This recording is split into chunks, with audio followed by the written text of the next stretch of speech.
एक ही मिट्टी से बने दो इंसान, एक अल्लाह के करीब और एक अल्लाह से दूर, और फर्क सिर्फ एक चीज का।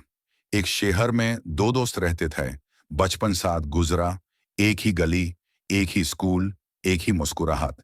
लेकिन जैसे जैसे उम्र बढ़ती गई, रास्ते अलग होते चले गए।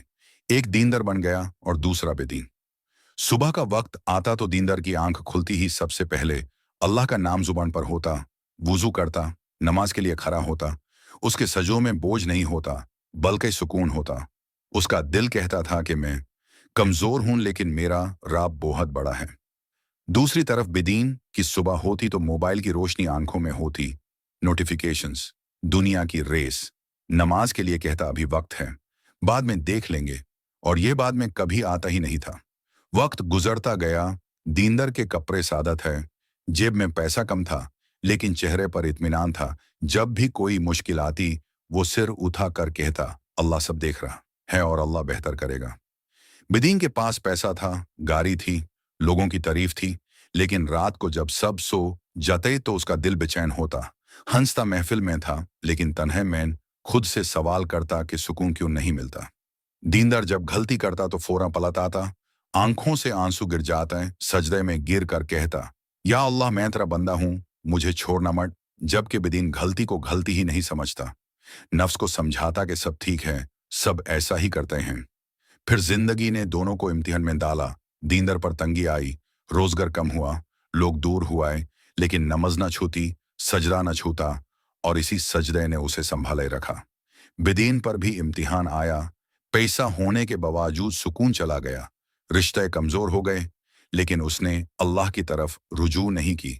उसने कहा वक्त खराब है, किस्मत बुरी है, मगर यह ना कहा कि मैं गलत हूं। फिर एक दिन अचानक मौत आई, न कोई फोन कॉल, न कोई वार्निंग, न कोई मौका, बस रूह निकल ली गई। कब्र का मंजर शुरू हुआ, अंधेरा, तन्हाई और हिसाब। दीनदार के लिए कब्र रोशन हो गई, उसकी नमाज, उसका सब्र, उसकी हलाल कमाई, उसके छुपे हुए सजदे सब गवाह बन गए, और उसे तसल्ली दी गई कि तू दरमट, तेरा रब तुझ से राजी है। दूसरी तरफ बिदीन के लिए कब्र तंग हो गई। वो नमाज जो कहता था बाद में पढ़ लूंगा, आज सबसे पहले उसी की कमी महसूस हुई। दुनिया की चीजें साथ न आईं, सिर्फ अफसोस रह गया।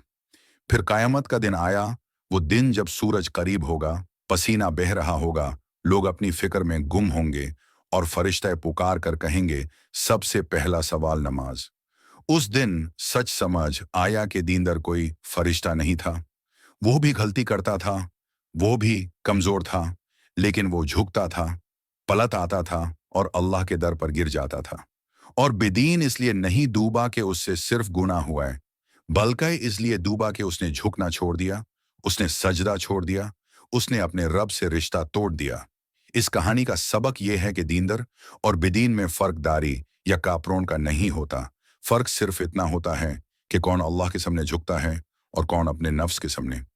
आज वक्त है, सांस बाकी है, सजदा जिंदा है, वरना कल सिर्फ अफसोस रह जाता है।